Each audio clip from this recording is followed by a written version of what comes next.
रात का सन्नाटा चारों ओर फैला हुआ था। ट्रक हाईवे पूरा सुनसान था। चारों ओर ठंड से हाड़ कपा देने वाली ठंड चल रही थी। हाईवे के चारों ओर घना जंगल था। उसी हाईवे पर एक मर्सिडीज दौड़ रही थी। उसमें 3 लोग सवार थे, राहुल, निधि और उनकी 10 साल की बेटी तानिया। राहुल अपने दोस्त सैफ के घर ईद की पार्टी में शामिल होने के लिए गया था और पार्टी करके घर लौट रहा था। निधि ने मुस्कुराकर ड्राइव करते हुए राहुल से कहा, कुछ भी कहो राहुल, आज तो ईद की पार्टी में मजा आ गया। हाँ, मेरा दोस्त बहुत ही बिंदास और हंसी मजाक करने वाला व्यक्ति है। मैंने देखा उसके घर पर शहर की एक से एक बड़ी हस्ती थी, मगर फिर भी वो उन सबको इग्नोर करके हमें इम्पोर्टेंस दे रहा था। हाँ, देगा क्यों नहीं, आखिर मेरा दोस्त जो है। सच में राहुल, अमेरिका से इंडिया लौटकर बहुत अच्छा फील हो रहा है। वैसे तुम्हारा दोस्त सचिन अभी तक नहीं आया अमेरिका से? निधि की बात सुनकर राहुल चौंक कर बोला, ओह शिट यार, उसका फोन आया था कि वो इंडिया आ रहा है। उसने बोला था कि मुझे एयरपोर्ट पर पिक कर ले। निधि बहुत नाराज होगा वो। कोई बात नहीं, उससे बोल देना कि तुम्हें बिल्कुल याद नहीं रहा और फिर तुम्हें सैफ की इनवाइट की हुई ईद पार्टी में भी तो शामिल होना था। निधि ने इतना बोला ही था कि उसकी बेटी तानिया ने अपनी माँ की ओर देखकर कहा, मुझे भूख लगी है माँ, और प्यास भी। तानिया की बात पर निधि ने बुरा सा मुंह बनाकर उसकी ओर देखकर कहा, पार्टी में तो इतना खाया था तुमने, फिर भी भूख लगी है। निधि की बात पर तानिया ने मासूम सा चेहरा बनाकर कहा, कोई बात नहीं मम्मी, मुझे पानी ही पिला दीजिए। कितनी बार बोला है मुझे मम्मी मत बोला करो। पानी अभी नहीं है, आगे जाकर कोई शॉप पड़ेगी तो बोतल खरीद के दे दूंगी। निधि की बात पर राहुल ने मुस्कुराकर कहा, छोटी बच्ची है निधि, इतना नाराज होना सही नहीं है। राहुल ने इतना कहा ही था कि अचानक एक काली परछाई राहुल की कार के सामने आकर खड़ी हो गई। राहुल के पैर अचानक ब्रेक पर पड़ गए। गाड़ी तेज रफ्तार में थी। ब्रेक अचानक लगने से पलटते पलटते बाल बाल बची थी। राहुल के चेहरे पर भयानक ठंडी में भी पसीने की बूंद टपकने लगी। वो दोनों कार से बाहर निकल आए। निधि ने डरते हुए कहा, आखिर कौन था ये? ऐसा लगा जैसे कि कोई भयानक काली परछाई मेरे कार के सामने आकर खड़ी हो गई हो। वो दोनों काली रात के सन्नाटे में इधर उधर देखने लगे। तभी निधि को एक घने पेड़ के पास तो चमकीली हुई आंखें दिखाई दी। उसकी आंखें बिल्कुल भेड़ियों की तरह लग रही थी। निधि ने चीखते हुए राहुल से कहा, राहुल देखो कौन है वो, जल्दी से गाड़ी में बैठो, मुझे बहुत डर लग रहा है। राहुल ने उस तरफ देखा तो उसके रोंगटे खड़े हो गए।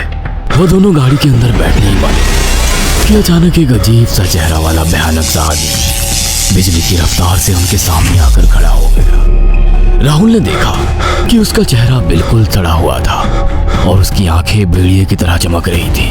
उसके लंबे लंबे बाल उसके कंधे तक आ रहे थे और उसके दांत भेड़िए की तरह बाहर की ओर निकल रहे थे। हाथों की जगह नुकीले पंजे थे।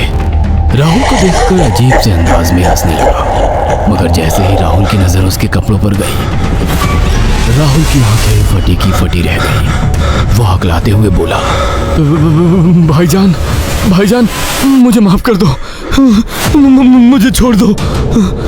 राहुल ने इतना कहा ही था कि अचानक उस अजीब से देखने वाले भयानक आदमी ने अपने पंजों से राहुल की गर्दन कसकर पकड़ ली और एक ही सेकंड में उखाड़ कर जमीन पर फेंक दी। राहुल के धड़ से लाल रंग का खून का फुहारा फूट पड़ा।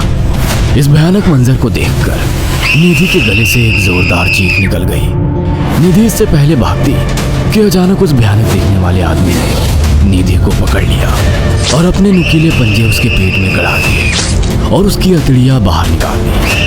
निधि की एक दिल दहला देने वाली चीख सन्नाटे को चीर गई। अचानक हवा का एक बवंडर उठा और वो भयानक सा दिखने वाला व्यक्ति देखते ही देखते बवंडर के साथ गायब हो गया। तानिया ने डरते डरते निधि के मोबाइल से पुलिस और सैफ को बुला लिया और कुछ ही देर में वहां चारों ओर पुलिस की गाड़ियां थी। पुलिस ने राहुल के दोनों दोस्त सैफ और सचिन को वहीं बुला लिया। इंस्पेक्टर अर्जुन ने दोनों से कहा, मैंने ऐसी हत्याएं अपने करियर में कभी पहले नहीं देखी। ये काम तो ना किसी जानवर का लगता है, ना ही किसी इंसान का।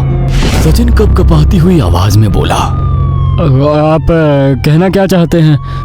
कुछ कह नहीं सकता। जिस किसी ने भी इन दोनों को मारा है उससे एक बात तो साबित होती है कि वो इन दोनों से हद से ज्यादा नफरत करता था। अब सारी सच्चाई तो ये बच्ची ही बता सकती है। इतना बोलकर इंस्पेक्टर अर्जुन तानिया के पास चला गया, जो बेहद डरी हुई थी। तानिया ने आंखों देखी सारी घटना इंस्पेक्टर अर्जुन को बता दी। तानिया की बात सुनकर इंस्पेक्टर अर्जुन कंफ्यूज चेहरा लेकर मोबाइल पर किसी से बात करने लगे। सचिन इंस्पेक्टर के पास आ गया और सैफ भी डरता हुआ इंस्पेक्टर अर्जुन के पास आकर बोला, क्या हुआ इंस्पेक्टर? तानिया ने क्या बताया? उसने जो बताया वो काबिल यकीन नहीं है। उसकी बात पर किसी भी तरह से यकीन नहीं किया जा सकता।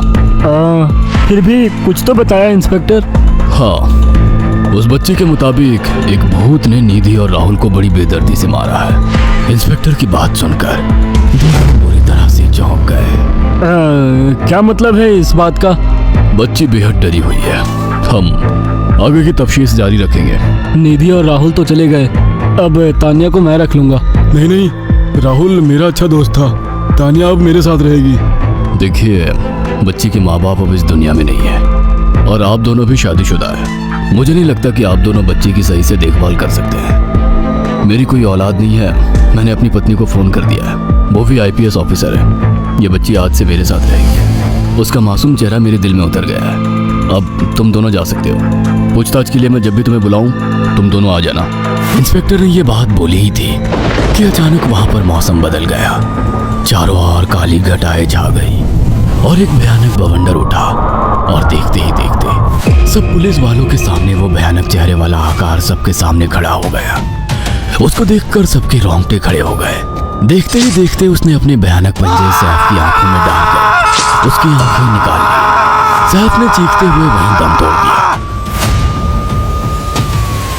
उस भयानक आदमी को देखकर सचिन उसके पैरों पर गिर गया।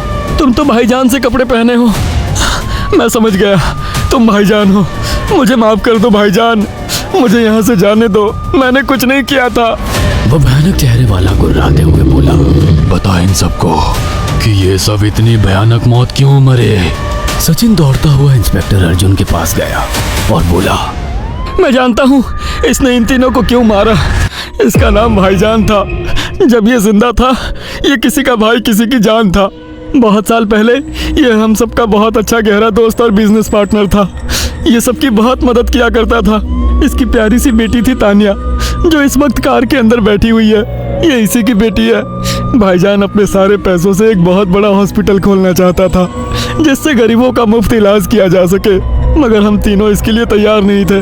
हमारी नीयत उसकी दौलत पर खराब थी और एक दिन हम सब धोखे से ईद के दिन भाईजान को यहाँ ले आए और इसे मारकर फेंक दिया। तो फिर तुम सबने इसकी बेटी को क्यों जिंदा छोड़ दिया? हमें बाद में पता लगा कि भाईजान ने सारी जायदाद अपनी बेटी के नाम कर दी है, इसीलिए हमने भाईजान की पत्नी को भी मार दिया। और तानिया का तुम 18 साल की उम्र पूरी करने का इंतजार कर रहे थे ताकि सारी जायदाद अपने नाम करा सको और बाद में उसे भी ठिकाने लगा सको। इसी के लिए तुम दोनों इस मासूम बच्ची को अपने साथ रखने की जिद कर रहे थे। जी, आपने बिल्कुल सही कहा। हम तानिया को भी इसी जगह लाकर मार देते। सचिन की बात सुनकर इंस्पेक्टर अर्जुन की आंखों में खून उतर आया। इंस्पेक्टर अर्जुन के कुछ कहने से पहले ही भाईजान बिजली की रफ्तार से इंस्पेक्टर अर्जुन की आंखों के सामने से सचिन को पकड़कर ले गया और उसके शरीर के टुकड़े टुकड़े कर दिए और हवा में उठे एक तेज बवंडर के साथ गायब हो गया। सारी घटना इंस्पेक्टर अर्जुन की आंखों के सामने हुई थी। तानिया को इंस्पेक्टर अर्जुन और उसकी पत्नी ने अपनी बेटी की तरह पाला।